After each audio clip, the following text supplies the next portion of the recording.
कभी आपको ऐसा लगा है कि आप डेली प्रैक्टिस कर रहे हो, डेली टेस्ट दे रहे हो, रूटीन डेली फॉलो कर रहे हो, लेकिन सब कुछ करने के बाद भी कुछ मिसिंग लग रहा है? तुम क्वेश्चन सॉल्व करते हो, डेली टेस्ट देते हो, लेकिन एंड ऑफ द डे जब आप सोने जाते हो तो आपके दिमाग में ये ख्याल आता है कि यार मैं कर तो सब कुछ रहा हूँ, लेकिन मैं क्यों कर रहा हूँ?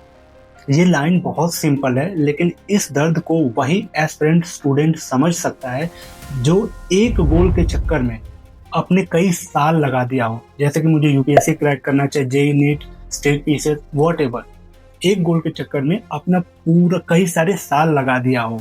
मुझे याद है एक स्टूडेंट था, काफी पंक्चुअल था, जैसे कि 6 बजे जगना, ठीक है, लाइब्रेरी जाना प्रॉपरली, रात में अच्छे से पढ़ाई करना। उसने एक दिन मुझसे बोला कि सर मैं डेली हर वो चीज़ कर रहा हूँ जो कि मेरे प्रिपरेशन में काम आती है, लेकिन जो मेरा एफर्ट है ना, मुझे मीनिंगलेस लग रहा है। जो मैं इसके लिए एफर्ट मार रहा हूँ, ऐसा लग रहा है कि इसका कोई मतलब ही नहीं समझ में आ रहा है मुझे। मैंने पूछा कि ऐसा क्यों है? जो उसने लाइन बोली ना, मुझे अभी भी याद है। उसने बोला कि सर मैं पहले इस प्रिपरेशन में जब आया था तो मुझे ऐसा लगता था कि मैं अपना सपना पूरा कर रहा हूँ, लेकिन मुझे अब ऐसा लग रहा है कि मैं इस सिस्टम में ना फंस गया हूँ। जैसे मेरा ब्रेन जो है ना सिर्फ मैकेनिकली काम कर रहा है, मैं इस जर्नी से कनेक्ट नहीं हो पा रहा हूँ।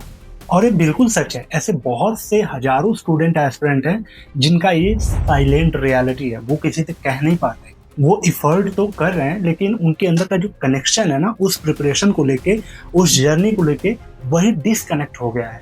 देखो यार, अगर तुम एक ही चीज बार बार करते हो ना तो वो तुम्हारे रूटीन में आ जाता है, और रूटीन तुम्हारे लिए तब काम करती है जब वो तुम्हारे पर्सनल यानी इमोशनल टच से जुड़ी हो।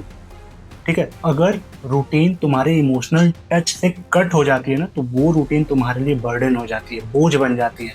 तुम ज़्यादा लंबे तक उस प्रोसेस में टिक नहीं पाते हो जब तक तुम अपने इस रूटीन को ना अपने हार्ट से कनेक्ट नहीं किए रहते हो, यानी उस अपने इमोशनल टच से कनेक्ट नहीं किए रहते हो। प्रिपरेशन में तो इफर्ट कांस्टेंट तुम्हें लगाना पड़ेगा, लेकिन जो रिजल्ट है वो अनप्रिडिक्टेबल है ना, उस पर तो हम रिलाई नहीं कर सकते उतना कि यार पॉजिटिव आएगा निगेटिव आएगा। हमारा अपना 100% सिर्फ एफर्ट लगाना होता है।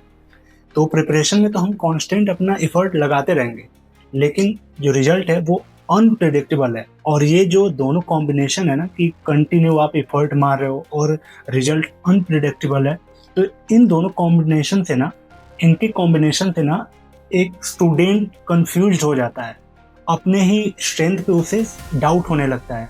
एक दिन तुम खुद को एनर्जेटिक फील करोगे तो अगले दिन तुम ब्लैंक अपने आप को फील करोगे। ठीक है, तुम्हें लगेगा कि यार तुम खुद वीक पढ़ रहे हो, इस प्रिपरेशन में सेट नहीं हो पा रहे हो। जो दूसरे बच्चे हैं, कहीं वो तुमसे बहुत बेस्ट, बहुत आगे तो नहीं है, तुम राइट ट्रैक पे तो हो ना।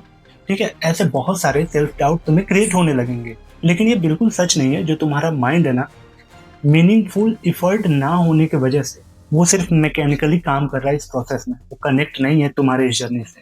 तुम काम तो करोगे लेकिन उस काम को फील नहीं कर पाओगे। तुम एफर्ट तो मारोगे अपने प्रिपरेशन में, लेकिन वो तुम्हें फील ही नहीं होगा। तुम्हारे डेस्क पे तुम्हारी किताबें पड़ी होंगी, तुम्हारा पेन कॉपी पड़ा होगा, ठीक है, पानी की बोतल पड़ी होगी, लेकिन तुम्हें रियलाइज होगा कि यार ये सब क्या चल रहा है मेरे लाइफ में।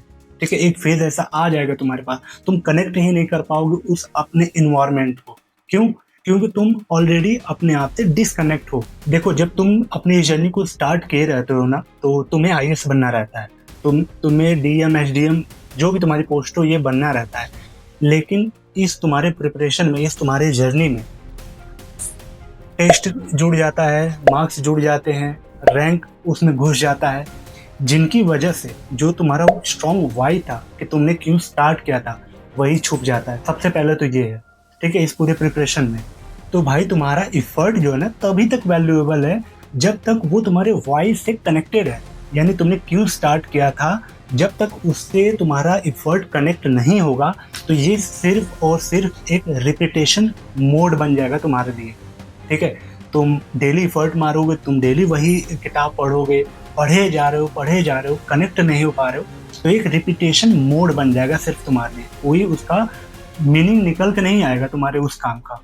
देखो, अपने एफर्ट को अगर तुम मीनिंगफुल बनाना चाहते हो, अपने इस प्रिपरेशन से अपने आप को कनेक्ट करना चाहते हो, जो तुम काम कर रहे हो वो तुम्हें फील हो, रियलाइज हो, तो मैं सिर्फ इतना कहूंगा आपके लिए, बहुत हैवी चीज आपको नहीं बता रहा हूँ, सिर्फ प्रैक्टिकल है। 1-2 दिन अपनी स्टडी को बंद करो सबसे पहले तो, ठीक है, और अपने वाई को देखो, अपने उस पुराने पन्ने को जहाँ पे तुमने लिखा है, या फिर अपने उस पुराने मेमोरी को याद करो जहाँ पे कि तुमने सोचा था कि ये मैं क्यों स्टार्ट कर रहा हूँ। चाहे यूपीएससी क्रैक करने के लिए, state PCS, NEET, JEE, whatever जो भी आपका एग्जाम हो, कि आपने इस प्रिपरेशन की क्यों स्टार्ट किया था। क्योंकि कई बार क्या होता है ना कि जो हमारा सोल्यूशन है वो हमारे नोटबुक में नहीं होता है, वो हमारी किताबों में नहीं होता, बल्कि किसी एक पुरानी याद में होता है। उस मोमेंट को आपको आइडेंटिफाई करना है, उस मोमेंट में आपको जाके कनेक्ट करना है खुद को कि यार उस टाइम पे मेरे दिमाग में क्या चल रहा था, मैंने इस प्रिपरेशन को क्यों स्टार्ट किया था, मैं अपने खुद के लिए किया था, दूसरे के लिए किया था, सिस्टम चेंज करने के लिए किया था, वॉट जो भी आपका वाई रहा है कि क्यों तुमने स्टार्ट किया था, उसे एक बार आप रियलाइज करो। ठीक है, उस दिन को भी याद कर सकते हो जब आप पहली बार कोचिंग में एंटर किए थे, जब पहली बार लाइब्रेरी में गए थे, कितनी एनर्जेटिक, कितनी पॉजिटिव वाइब्स थी, क्या सोच रहे थे आप, उन सब चीज़ों को एक बार रिकॉल करो। अगर उससे आप कनेक्ट हो जाते हो तो आपका जो इफर्ट है वो मीनिंगफुल हो जाएगा। ठीक है, आप वापस अपने उस ट्रैक पे आ जाओगे, इस जर्नी से आप कनेक्ट हो जाओगे। लेकिन अगर फिर भी वो कनेक्शन नहीं आता है, ठीक है, याद करने के बाद भी तुम्हें लग रहा है कि ये सब मीनिंगफुल नहीं लग रहा है, इफर्ट मेरा बेवजह लग रहा है, तो शायद आपको स्टॉप हो जाना चाहिए इस प्रिपरेशन में। लेकिन खैर ये आपका इंडिविजुअल अपना मैटर है कि आप कैसे अपनी प्रिपरेशन को देख रहे हो। लेकिन मेरा ऑब्जर्वेशन ये है कि अगर फिर भी आप कनेक्ट नहीं कर पा रहे हो तो मे बी आप एक ऐसे फेज पे हो जहाँ पे कि आपके लिए बहुत सारी प्रॉब्लम होंगी, हो सकता है फाइनेंशियल हो, फैमिली प्रेशर कुछ हो, या फिर करियर का कुछ और प्रेशर हो। तो मे बी आप अपने दूसरे रास्ते को भी देख सकते हो।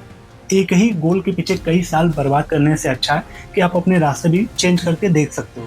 खैर ये आपका इंडिविजुअल है कि आप क्या करना चाहते हो, लेकिन मेरा एक्सपीरियंस यही है कि अगर आप उससे कनेक्ट हो जाते हो तब तो आप कम बैक कर लोगे अपनी प्रिपरेशन में।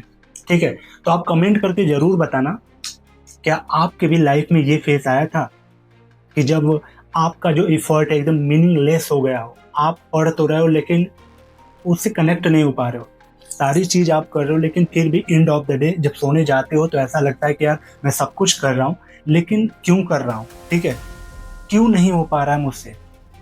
ठीक है, ऐसा कुछ अगर फेज अगर आया हो आपके लाइफ में तो आप कमेंट करके जरूर बताना।